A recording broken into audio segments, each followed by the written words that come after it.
Hello everybody. Today we're going to be talking about working on the important skill of learning to respond or answer when your name is called. There might be a variety of reasons that this is occurring.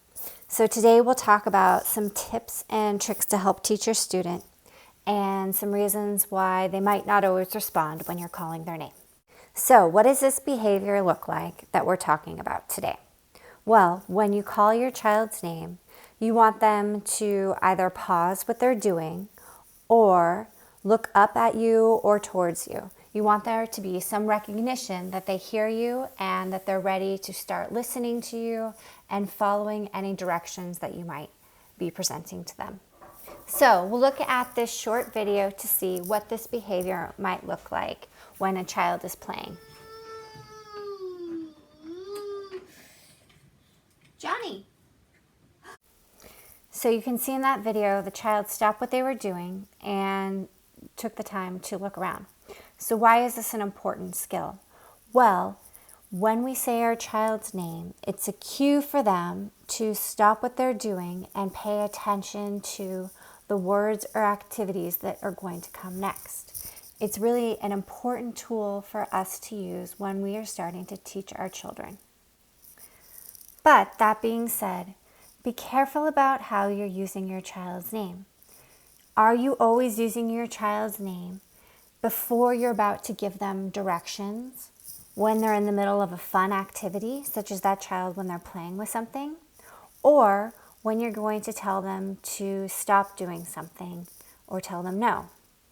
So instead of your child's name being a cue for them to look at you and attend, it might actually become a cue for them to not pay attention because they know that work comes next or they're being told to stop doing something.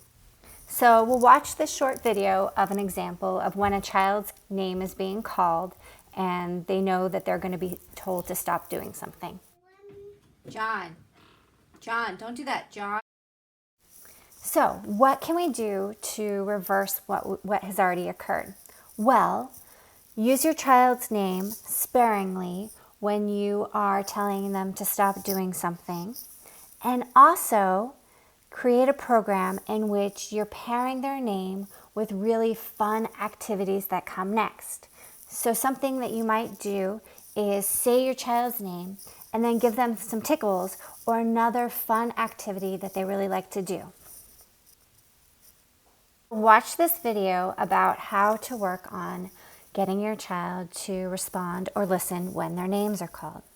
Make sure that there is a quick connection between their name and a really fun activity, and that after you deliver the reinforcers such as tickles, no demands or requirements are made after that.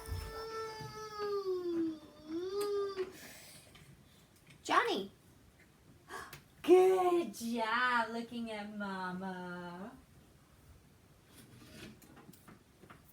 It's gonna go open. Johnny. Good looking at Mama.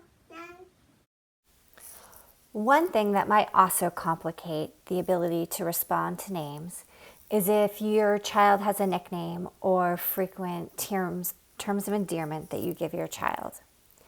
This can be confusing for a child who's not yet responding to name. I totally understand. My children have lots of nicknames and terms of endearment.